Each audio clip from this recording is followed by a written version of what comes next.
Gujarat high court advocates association દ્વારા justice Sandeep ભટ્ટની મધ્યપ્રદેશ હાઈકોર્ટમાં બદલીની ભલામણના વિરોધમાં ચાલી રહેલું આંદોલન યથાવત છે। આજે પણ એસોસિએશનના વકીલો કોર્ટની કામગીરીથી અળગા રહ્યા। 28 ઓગસ્ટે ગુજરાત હાઈકોર્ટે એડવોકેટ એસોસિએશનના ડેલિગેશનને ભારતના મુખ્ય ન્યાયાધીશ BR ગવઈ સાથે મુલાકાત કરી, જેમાં જસ્ટિસ ભટ્ટની બદલીની ભલામણ પાછી ખેંચવા માટે રજૂઆત કરવામાં આવી। CJIને રજૂઆતની એડિશનલ કોપી આપી યોગ્ય ઘટતું કરવા ખાતરી આપી હતી।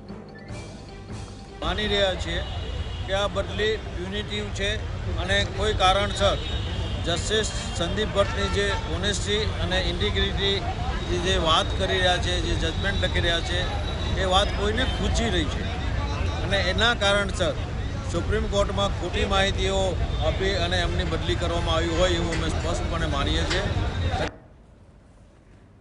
તો વધુ વિગતો માટે જોડાઈ ગયા છે સ્ટુડિયોથી સંવાદદાતા ધવલ જે બદલીને લઈને વાત સામે આવી છે, સાથે જ જે વકીલો છે કામકાજથી અળગા રહ્યા, શું વિગતો મળી રહી છે?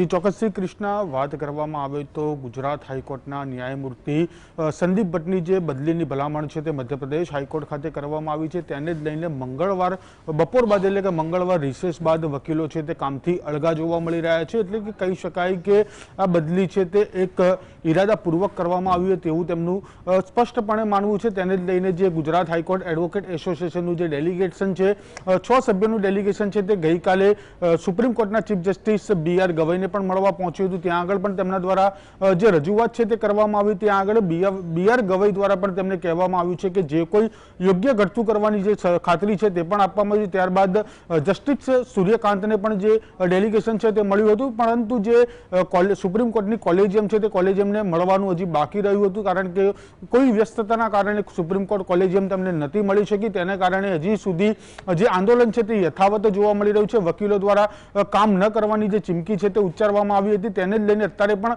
આજ રોજ એટલે કે શુક્રવાર સુધી વકીલો જે છે તે કામથી અળગા જોવા મળી રહ્યા છે। અને બીજી તરફ જે પ્રમાણે વાત કરવામાં આવે તો ગુજરાત હાઈકોર્ટની અંદર રોજનું જે કોઝ લિસ્ટની વાત કરવામાં આવે તો 6 થી 7 હજાર કેસો ઉપર પ્રતિદિન જે અસર છે તે જોવા મળી શકે છે। જે અરજદારો છે, હજારો અરજદારો છે, હજારો વકીલો છે તે ગુજરાત હાઈકોર્ટની અંદર અવર જવર કરતા હોય છે, તેના કામ પર પણ અસર પડતી જોવા મળી રહી છે। એટલે કે કહી શકાય કે ક્યાંક ને ક્યાંક ન્યાય પ્રક્રિયાની અંદર આ જે વકીલો જે કામથી અળગા રહી રહ્યા છે તેને લઈને અસર પણ થતી જોવા મળી રહી છે।